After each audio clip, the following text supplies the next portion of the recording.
Hello दोस्तों। तो आज हम पढ़ेंगे मध्यकालीन राजस्थान की प्रशासनिक और राजस्व व्यवस्था। यानी कि मध्यकालीन राजस्थान में प्रशासनिक और राजस्व व्यवस्था क्या है।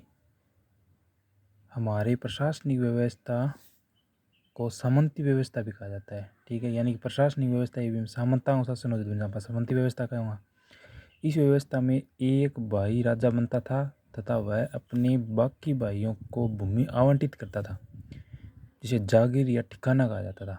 ठीक है, इस प्रकार ये व्यवस्था बंधुत्व पर आधारित थी तथा यह एक वंशानुगत व्यवस्था भी थी। राजा की व्यक्तिगत संपत्ति नहीं होकर सभी भाइयों का सामूहिक धरोहर थी। टोड के अनुसार यूरोप में राजा तथा सामंतों के संबंध स्वामी तथा सेवक की तरह होते थे, लेकिन हमारी अवधारणा टेंट के समान थी तथा उसमें राजा समकक्षों के प्रथम में होता था। यानी कि एक टेंट के समान राजा के तो समकक्षों के में प्रथम होता है। यानी कि आपका भैया में जो राजा होता नहीं वो प्रथम होता। मुगल शासकों के दौरान सामंती व्यवस्था में पद सोपान आ गया, लेकिन फिर भी हमारा मूल ढांचा टेंट के समान बना रहा। हमारी व्यवस्था सम्मान एवं कर्तव्य पर आधारित थी।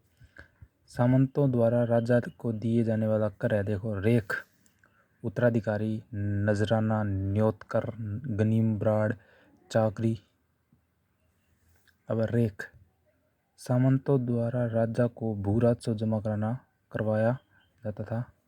मेवाड़ में महाराणा अमर सिंह द्वितीय ने रेख व्यवस्था को व्यवस्थित किया। अंत इसे अमरशाही रेख भी कहा जाता है। रेख दो प्रकार की होती है, पट्टा रेख और भर्तु रेख। पट्टा रेख ये अनुमानित भू राजस्व होता है जो जागीरों के पट्टे में लिखा जाता है। ठीक है, भर्तु रेख ये वास्तविक भू राजस्व होता है जो सामंतों द्वारा जमा करवाया जाता था। उत्तराधिकारी कर, नए सामंतों द्वारा राजा को यह कर जमा करवाया जाता था। अलग अलग रियासतों में इस प्रकार अलग अलग नामों में जाना जाता है। जैसे मेवाड़ में कैद, खालसा, तलवार बंधाई और नजराना। मारवाड़ में हुक्मनामा और पेशकशी। अपवाद, जैसलमेर के सामंत यह कर नहीं लेते थे। और इम्पोर्टेंट है, कौन सी रियासती जगह सामंत आबे कौन लेता कर है, जैसलमेर। नजराना, युवराज के प्रथम विवाह के समय सामंतों द्वारा राजा को यह कर दिया जाता था।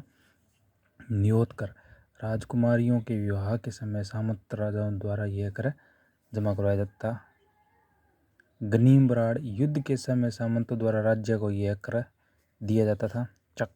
चाकरी, सामंतों द्वारा राजा को सेवाएं प्रदान की जाती थी, इसके बदले में राजा कोई धन नहीं देता था।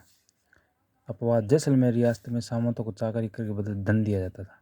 ठीक है, उसके बाद में है सामंतों के विशेष अधिकार। ताजीम, राजा सामंतों के दरबार में आने पर खड़ा होकर स्वागत करता था। इसकी दो प्रकार की होती थी, इकेवड़ी और दौवड़ी। इकेवड़ी केवल आने पर, दौवड़ी आने जाने पर।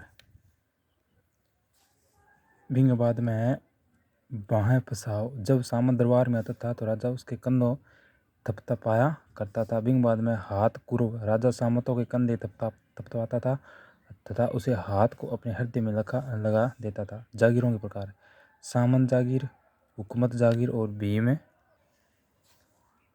भीम और शासन। ठीक है, पहले सामंत जागीर, राजा द्वारा अपने भाइयों को यह जागीर दी जाती थी।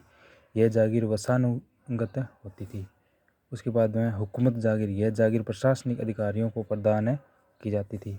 भौम, सैनिक सेवा के बदले दी जाती थी। यह वंशानुगत व अवसानुगत होती थी। ठीक है, शासन, यह धार्मिक अनुदान के रूप में दी जाती थी। यह कर मुक्त भूमि थी। अंत इसे माफी जागीर भी कहते हैं। हुकूमत जागीर, यह जागीर प्रशासनिक अधिकारियों को प्रदान की जाती थी। भीम, सैनिक सेवाओं के बदले दी जाती थी। यह वंशानुगत अवसानुगत होती थी। शासनीय, धार्मिक अनुदान के रूप में दी जाती थी। यह कर मुक्त भूमि होती थी। इसे माफी जागीर भी कहते हैं।